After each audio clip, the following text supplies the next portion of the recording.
What's up, everyone? 1 week left in the regular season. Here's what we know right now. There are 4 playoff spots up for grabs and 7 people that can claim them. The 7 people are me, Haitley, Josh, Dylan, Steve, Dragon, Nighthawk.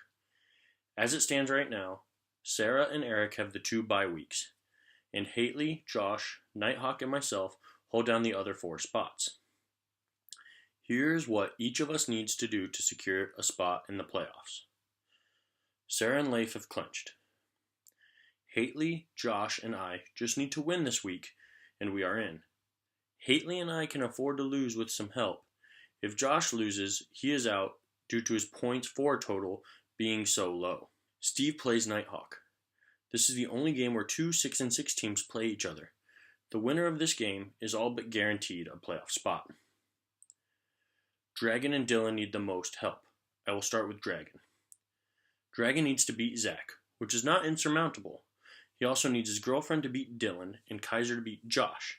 Additionally, he needs to score enough points that he would be ahead of Josh in the points for total, which isn't outrageous, since as it stands right now, he has more points than Josh. Then, he'd slip into that last playoff spot behind the winner of the Nighthawk-Steve matchup. Dylan needs a similar set of circumstances to take place. He needs Zach to beat Dragon, he needs to beat Sarah, and he needs Kaiser to beat Josh.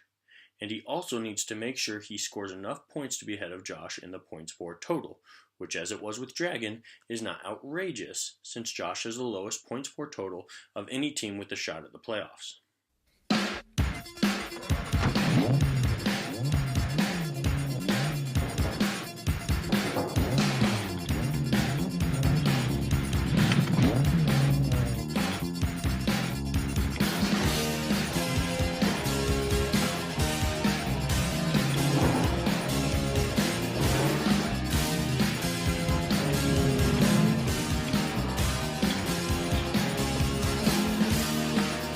I qualify all of this by stating that I am not a mathematician, and there are other scenarios that could unfold to create a different outcome altogether. What I have just stated are the likeliest that I can see based on what I know, which isn't much. Anyways, with that out of the way, let's move on to the best performance of the week. Best team of the week. Me!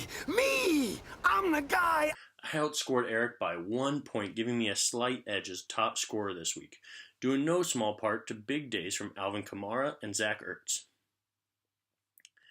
Now, it's not often that the best player and the most disappointing player of the week are on the same team, but in the spirit of poking fun at Alex, here we go.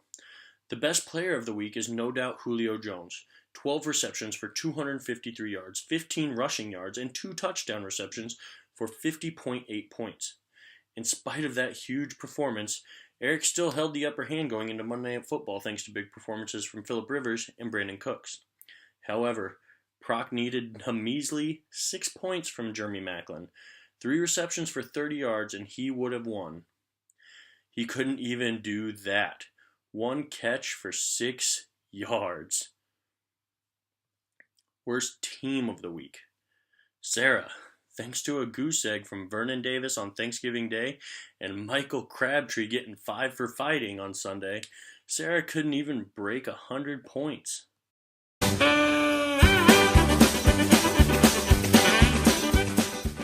Honestly, this week is a toss-up.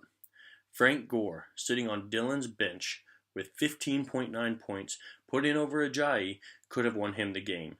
And Martavis Bryant on Proc's bench with 14.1 points played over Jeremy Maclin would have given Proctor a victory. Well, that wraps it up this week. But before I go, you know we gotta take a look back at those who lost. In the arms of the angel, fly away from here, from this dark, cold hotel room, and the endlessness that you fear. You are Proctor, Kaiser. I need videos of you getting wet.